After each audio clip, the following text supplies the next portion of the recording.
Hi, and welcome back to this episode of the Mamamade podcast. I'm your host, Sophie Barron, and today I'm joined by Africa Daly Clark. You might know her on Instagram as the Vitamin D Project. We had the most amazing conversation. I was literally so emotional after we hung up.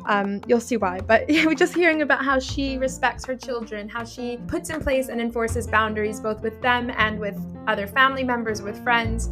It was so enlightening, and honestly, this is what I'm going to keep coming back to again. Just a quick note on the audio, it's not the usual quality we would expect, and for that I can only apologize, but also reassure you that it's a fantastic episode, so please stick with it, and as always, let us know what you think.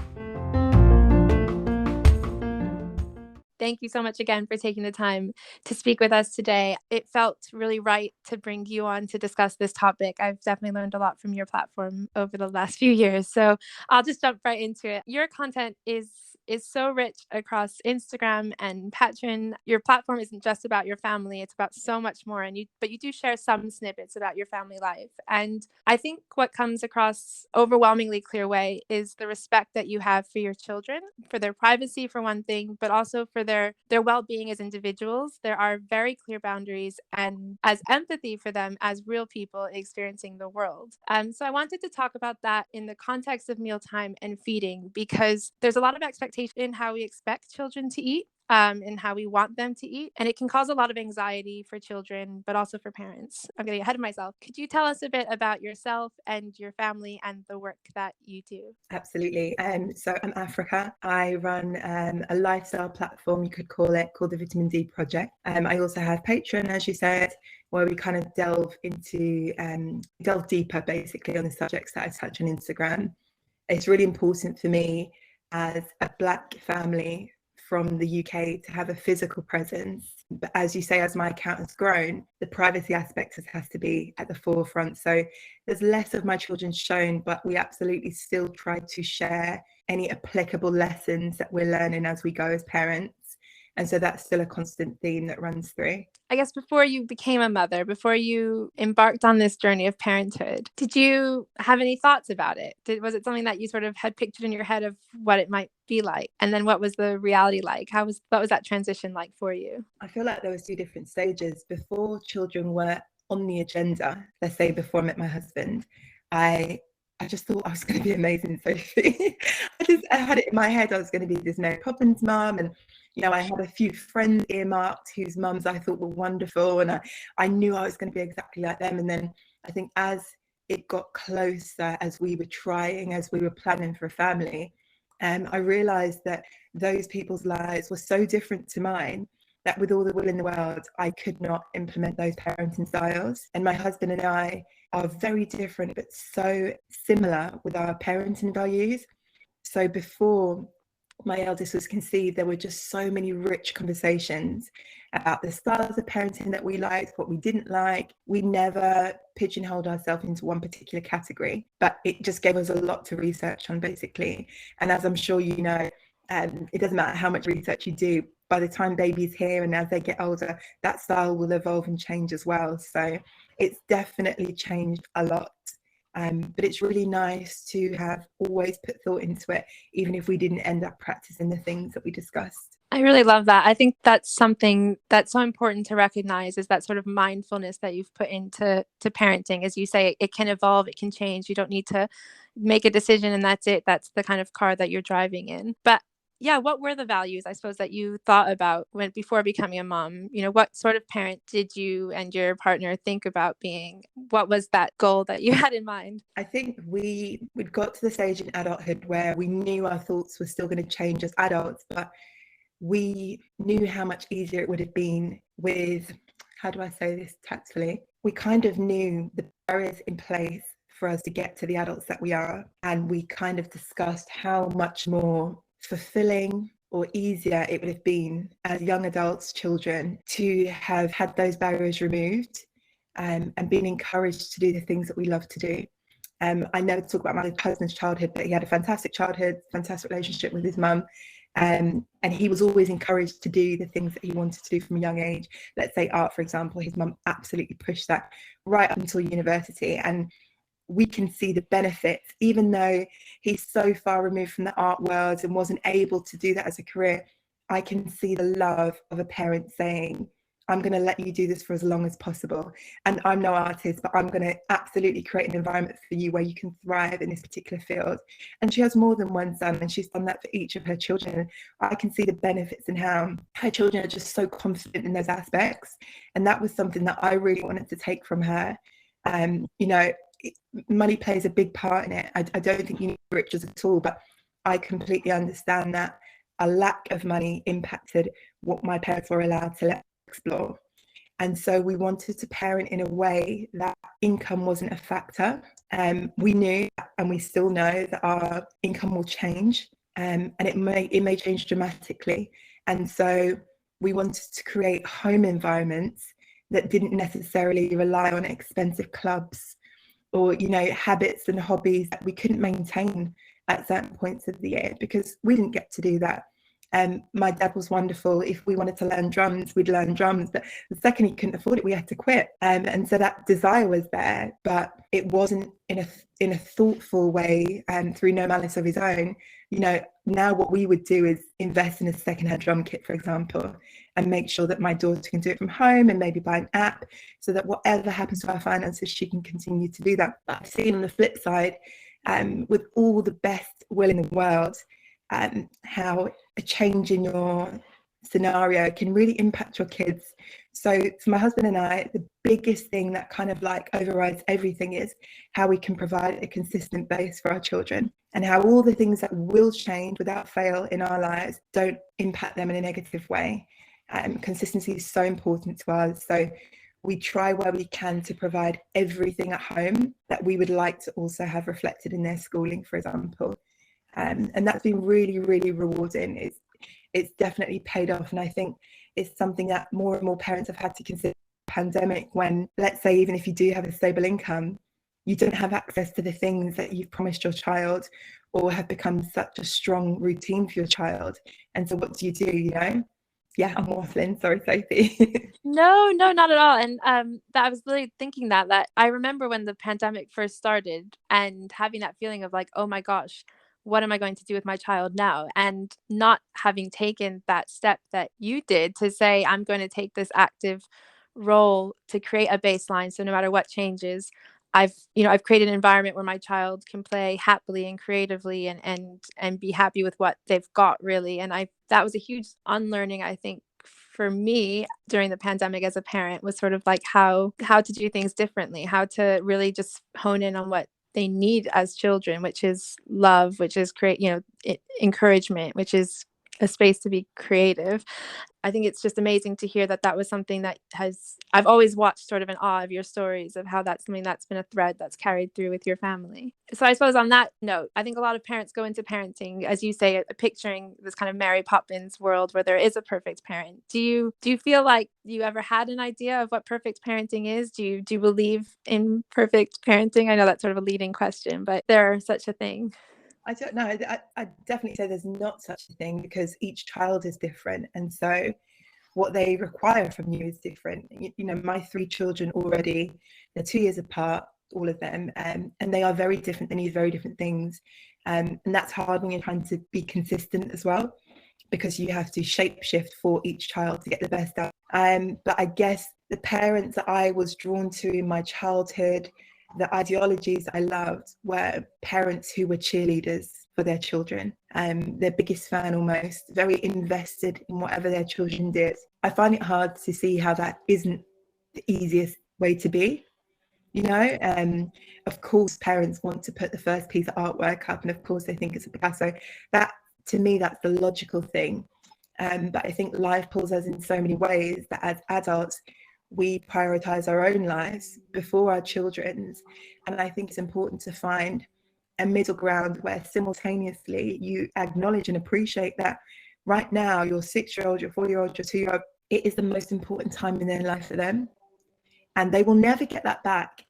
And I've said it before, but you know, my eldest two for sure are the ages that I remember being. And I thought it was my show. I thought it was all about me. And so I have to honor that for my children as well. Anything that we're doing now is for my husband and I, is for a legacy. It's not for current accolades for us. It's for stability for our children, to create a legacy and to support them in what they're doing, because we've got to the ages that we are with support from our loved ones and family. And now we're just coasting. We are literally just trying to work on foundations for our children. So I think it's that middle ground. It's not, oh, I'll do anything for my kids, my life doesn't matter anymore, but finding that middle ground so that you can both coexist as the heroes of a story. I love that. I'm actually feeling quite emotional listening to you because, I mean, I can only speak to my own experience of having my first and I really struggled to bond with her, to be honest. And I was that parent who wasn't responsive in that way. And I actually went to therapy to deal with what I was struggling with as a new parent, and having the therapist just say, well, all you have to do as a parent is respond to her emotional needs. And like that sentence has now kind of stuck with me. She's 4 now, and it's made raising, my son, who's now 1, much easier in a way, because it is that simple. I was really overcomplicating it. I was sort of like, well, no, it matters what I dress her in, it matters what she's eating, it matters how I'm feeding her, it matters when I'm feeding her. And realizing that actually just comes down to, as you say, and have had the intuition to understand it, it does come down to sort of responding to their emotional needs, and you've said it just so beautifully. So would you say that you ascribe, I mean, it doesn't sound like necessarily you ascribe to any particular parenting school, but would you say that you kind of sit more in the school of gentle parenting then? We really do try not to pigeonhole ourselves. I love a lot of aspects of gentle parenting. I find some of it quite eye roll. And I also think sometimes we ignore culturally who gets to do those sorts of parenting. That's been a massive block for me. We really love the Montessori approach. My eldest went to Montessori nursery for the first 18 months of her life. We were very fortunate that it was a nursery that cost the same as any other nursery, and it was on our doorstep practically, and I had to go back to work full time, so it was great to have that option. It was in central London, extremely diverse, and we loved that. And we also do love a lot of aspects of gentle parenting. I think what a lot of people ignore is that these are traditionally very white spaces, and that there is a lot of privilege in being able to say, hey, I'm going to do this with my child, and I'm going to ignore society, and I'm going to create this lovely bubble. And people look on at that, to white middle class people, and see that as aspirational. But if you try to be a Black parent within these spaces, or just any kind of online space, instilling these values, there is so much harsh criticism. If you let it, it could really, you could allow that to change. Or you might have thought of this way of parenting your entire life, and baby's here, and now it could be very easy to give in to those voices. I think a lot of people have so much, and I hear it verbally, so much distaste at the fact that we are raising children to be as confident as I am as an adult, when a lot of people take offense at my confidence as an adult. I'm instilling that in my 6-year-old, my 4-year-old, my 2-year-old. I more than understand if I'm dealing with pushback now as an adult. It's also quite a dangerous thing that we're setting up for them, but we're looking at the bigger picture. The world is evolving. I don't necessarily think it's going to get easier for them as Black children, as Black adults. And so everything that we do has to be very conscious and very intentional. I think when you think about gentle parenting and Montessori approach, there's this whimsical idea of minimalism, and if you have clear wealth, you can decide to withhold things from your children, and it's no negative thing. But if there's no wealth attached, if you're not from a particular socio-economic background, that can be seen as controlling. So, for example, who is she to say she only wants books for her children's birthday? But we don't know financially where we're going to be next year. And we're in a 2-bedroom flat, or, with my eldest 2, we were in a 1-bedroom flat for 18 months. I cannot accept gifts out of season, out of cycle. I can't open my doors to things that are going to negatively impact how we live, because we do not have the space. We don't want to be parents who are arguing over things that we can't control. And so we're saying from day one, when we had my baby shower for my eldest daughter, we'd only like books, please. A library is such an important founding part of childhood that we can't actually afford to do ourselves. So please help us. We would really appreciate if you could help us along the way. And now that's something that this has helped to create the foundations for the strong children that we've got. And we appreciate that the people in our lives can honor that. And it's a very simple request, a 6 to 10 is going to be of such value to my child. And for anyone who takes offense and says, how dare you not accept this? How dare you not accept that? It's actually quite a loving boundary to have in place. But I do think it's really important to touch on the fact that it only seems to be the elite who are allowed to do that without criticism, basically. I think you've said it all so beautifully. I'd love to take what you've just sort of explained and apply that now as a lens to mealtime, Yeah. and to understand really your experience introducing solids to your children, and how, particularly with your first, when it was your first time sort of on this feeding journey, and then how it might have evolved with your second and then your third. So the biggest thing for us, again, another really conscious decision was that we decided our children were going to be dairy free. At the time, my husband and I had done like a 6-month stint at being vegan, and we knew that we never wanted our children to be vegan, but we wanted something that was attainable enough to maintain throughout their childhood and early adulthood. We didn't think that veganism was. Veganism for us was more a thing to reset our health. We spiraled at overweight in a very short space of time. That love gut period, you just really do. And we just needed to get our health reset, kind of like a detox. So that was really, really good for us. We saw the health benefits, and then we wanted something attainable that we could continue. So we decided that our children being pescatarian and dairy free was the way to go. We also didn't trust the meat that would be on offer throughout their childhood in schools. And, even at other people's houses, we knew that we couldn't afford to buy the best meats. And we couldn't afford to buy organic. We couldn't afford to buy meat where we understood where it had come from. So again, with the same kind of thought process of making sure that we could parent in a consistent way, regardless of our income, we knew that we could always create healthy, nutritious, delicious meals if we did it pescatarian and dairy-free. As my eldest got older, dairy-free became less attainable. So, she's had plant-based milk all her life. But for example, we don't forgo certain foods with dairy products in them. It made it really easy with weaning, to be honest, because essentially there was nothing that we were eating, because we also have a very pescatarian heavy diet. We eat meat once a week with our joint family meal, my extended siblings. But it was very easy for us to translate the meals that we had with my daughter when she was kind of 6 months or so onwards. And I think that really gave her a good grounding now, as she's 6, that there's not much she won't try. She knows that she has to try absolutely everything. And she also appreciates that what she didn't like last week, she may like this week.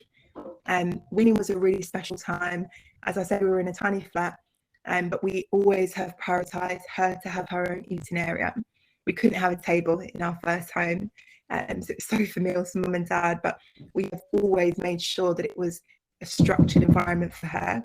I mean, this is brilliant, Africa. I'm emotional. I'm thinking about all the different ways I can change my practices as a mom. I just feel like what comes across so clearly are your values are just so strong, and your vision for your family is so strong. And yeah, of course, the boundaries that you set, and as you say, it all ties into these values. It is such an important time. With my eldest, she was at a nursery from 8 a.m. till 6 p.m. And potentially she could have had 3 meals there, but it was still so important for us to have that time together. As I said, I was sitting on the sofa and her in her high chair with her table, and then as she got older, she had her own little IKEA table that was her crafting table as well. But just to prioritize this time as kind of like a ritual, and it's something we have always done, regardless of our working shifts. There will always be one parent. We used to do shift work. There'll always be one parent sat on the table. Within the second we moved to a 2-bedroom, a table was one of the most wonderful things that we could get, because we could finally all sit around. And I think it's important you said something earlier about respecting our children's attitudes to meal times. My kids are all so different. My middle child will start a meal and then she wants to leave the table. She wants to explore. She wants to do her own thing. And other people are horrified when they come around and watch this, by the way, but she wants to explore, and then she wants to come back and finish her meal in peace when she's ready. She doesn't even want it warmed up. That is just her way of doing things. We recently went to my grandma's, their great grandma's, and she was she's got to eat it now while it's hot, she should be eating when everyone else eats. I don't want any negative practices to creep into something as emotional and evocative as eating when they're at an age where they're forming really deep bonds with food. You know, it's so interlinked. These things that might manifest in early teens don't just happen like that. They start with these relationships that we allow to happen now. And my husband and I's approach is that we want our kids to be full, and that's it. Sometimes that means, you know, doing slightly different versions of a meal for our children. We're not chefs. I'm definitely, well, my husband is actually very good at cooking, but I am certainly no chef. I actually find it extremely stressful to be in the kitchen, but I'm happy for one child that doesn't like pesto and the other child that doesn't like tomato sauce. And I'm happy to switch out things like that if it means that we can sit together as a family and everybody will enjoy what's on their plate and leave full. I have another daughter who will ask for seconds and then thirds and then fourths to the point where we'll explode.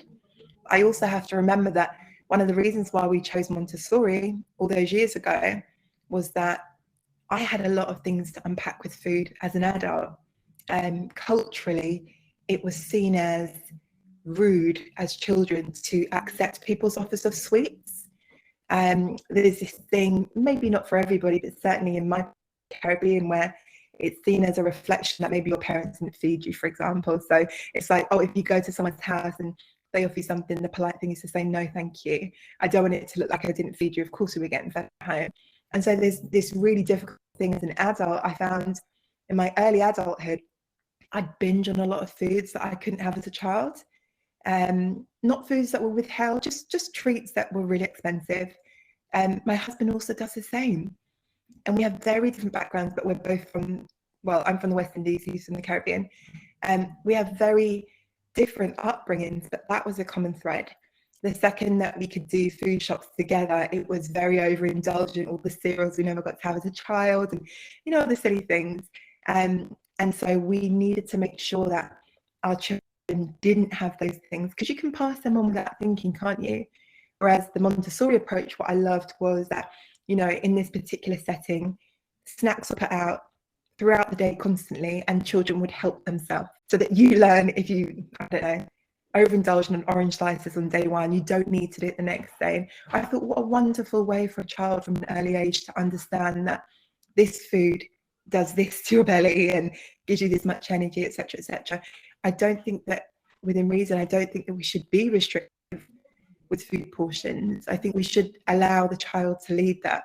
And so that was a really important, like, wisdom that we try to then bring home, and we definitely do that with our children now. I love that. And that's exactly what I suggest to parents, especially when they say, oh, like my baby's fussy or they're this, and I just say, you know, are you imposing the rules? I know a lot of parents say the same, and I know I feel that I had a lot of unlearning to do around food rules, around, you know, I grew up in an environment where you had to finish your plate. You have to finish your plate. There's, you know, before you get the dessert, or even just in general, you can't leave any food, because that's a sign of rudeness, not to finish what's on your plate. And growing up, I've lost what it feels like to actually feel full or hungry, because there's just, you've got a plate in front of you and you finish what's on it. And so we do the same in my house, is we give everything all at once. I don't care, you know, if my daughter has a cookie with her dinner, I don't care if she has a huge ice cream before dinner, she's learning her own limits.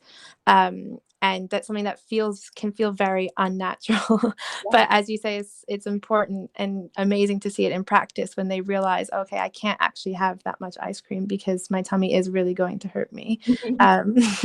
So, and I think that does come back, I guess, to, there's a lot of pressure often put, I think, on well-meaning or not very well-meaning GPs or health visitors or even in-laws. We definitely get a lot of stories around that, of kind of like, this is how you should feed your family, or this is what it should be. You know, your daughter must sit for the whole meal. You must start with carrot. You mustn't do this. So is that something that you've experienced? And then how do you manage kind of, and suggest to people listening to set those boundaries with the people that are outside of your family unit? So we do one meal time a week with the extended family. We call it Sibling Sunday. All of my brothers and sisters, there's a lot of us, and our children, we eat together, but it's very informal. So there's never any pressure on that. But I did find, we did a family holiday a couple of years back, And because it was that, Monday to Sunday, every single night you're eating a meal together, I did really feel almost like a pressure of other family members with similar age children, how different our meal times were. We're all eating at the same time, but we have different things in place. And as free as it sounds like we parent with food, we also do need to instill boundaries. So one strong boundary for us is that we dish out for the children first, and then mum and dad dish out themselves. We all sit to eat together, and you can have as much as you want, but we're not going to give you any more food or dish out while we're eating. We're not going to get up and get something else for you. And we always say, mum and dad are eating their food as well now. I know that you finished. You can have anything you want, but you must wait until we finish. And I think that's because there is a lot of anxiety around constantly trying to please your children during their mealtime. And it's also important for them to realize my daughter can get up, she can do anything she wants, but that doesn't mean that we have to. And we still have to enjoy our food in the way that we would like to. And that's in one sitting, for example. And I remember my sister-in-law just being so anxious that, she also had 3 young children. One of them now wants this, one of them now wants that. And I almost said to her, why don't you try doing what we do? But it was so clear that, we can show what we're doing, but I never want to be that person who is who's even given advice on how another family should eat. It's such a personal thing, isn't it? We're quite fortunate that we just don't really care what a lot of people think in any way. And so, other people's opinions, like I said, my great grandma, who I obviously very deeply respect, was horrified that my daughter was allowed to get up and go around. And, I just said, Grandma, my grandma is wonderful. I just said to her, this is the way that she eats. And she's going to surprise you. She's going to finish what she wants to finish. She's got a great appetite, but this is the way that she eats. And we're lucky we've got a really respectful family. So, of course, people have their input and their opinions, but we cannot allow that to steer us off course when we've put so much thought in parents. And then I suppose, do you have any advice for people who do still feel that kind of tug of people pleasing, which so many women of our generation, I think we were raised to we were socialized to be people pleasers. And so I think it's still relatively common, I would think, to feel like you're doing things wrong or you feel guilty you're not doing things right. Do you have any advice for parents who worry about this? I think you just have to prioritize who you want to please, because it's not possible to please everyone. And your children can be on that list. Yourself can be on that list. Your partner can be on that list. And if, let's say, the 3 of you are the top people, you can be at peace to know that actually I've managed to please 3 people today, my partner, myself, and my child. I can't please everyone. And these are 3 very important people that I wanted to tick off my list, and I've done that. Amazing. What would be the benefit of pleasing somebody sat next to you in a restaurant that you'll never see again, who may not enjoy your practice of, for example, your child eating with a screen? That's a topical one. I'm neither here nor there on that. What would be the point in trying to please that stranger on that day, and everybody on your table who you live with and love not being pleased? You do have to weigh it up. But I think it would be remiss of me to say, don't care what anyone says. We're just lucky that we've got to that stage in our life. But I don't think that comes naturally to everyone. And so if you want to people please, just prioritize who it is that you want to please. I love that. Have that list and then tick it off. And that's all that really matters. Have you ever had to navigate periods of, I guess, fussiness or struggles at mealtime, particularly with your older children, but even with your baby? So my baby is quite easygoing, I think, because he is watching 2 older children that he wants to be like, and they enjoy food. So that's been really lovely. But for my eldest 2, there's some things that they feel very strongly about. They don't mind vegetables, but they really don't like anything. Let's say spinach, how it looks when it's cooked, when it like runs through something. They hate things like that. Oh my goodness. And so I can blend it up and I can make sure they don't see it. But how does that help them when they're at school? I don't really want to deceive them into eating something. I want to encourage them to try different things. And so we have this thing where we say, oh, I know, I appreciate that you told me that you didn't like this. We're going to try it again today. It's in a different way.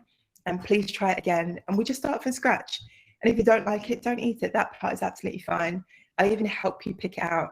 But it's important for them to know that just because they said they didn't like something one day, it doesn't mean that we're completely writing it off the menu, especially when their sibling might love it, for example, or dad might love it, or I might love it. And I think that helps everyone to feel respected and understood. And of course, kids being kids, sometimes they do love it the next time as well. Yeah, of course. There's always that sort of, I mean, I think I tell this story all the time, but yeah, my daughter would do the same with mushrooms, pick them out of everything. Like, I hate mushrooms. I hate mushrooms. And the next day I love mushrooms without, no bites in between. Just, Yeah.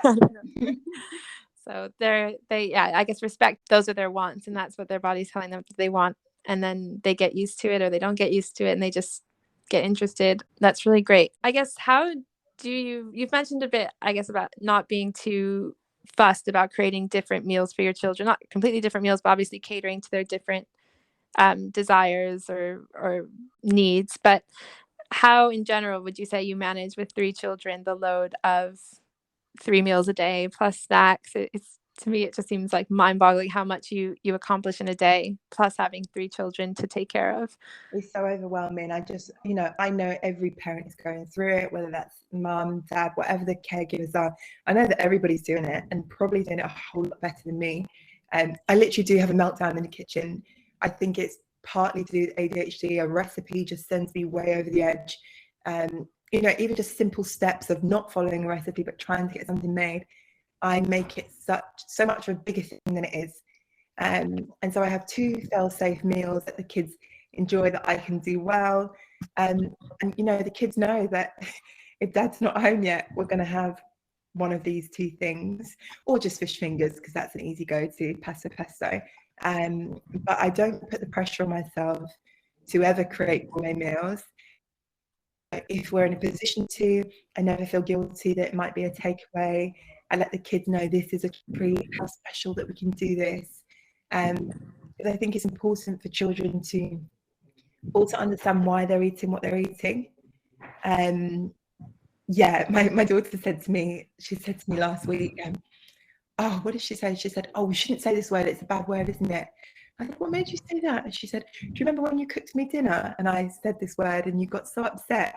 And I realized how much it stayed with her. It wasn't a bad word, but she had basically said that she didn't want to eat my food, and my visible appearance had led to her associating that feedback with a bad word. And I don't want that to ever happen, I really don't want that to ever happen. Of course, we want kind, considerate kids, but I don't want them to feel anxious to share their feelings.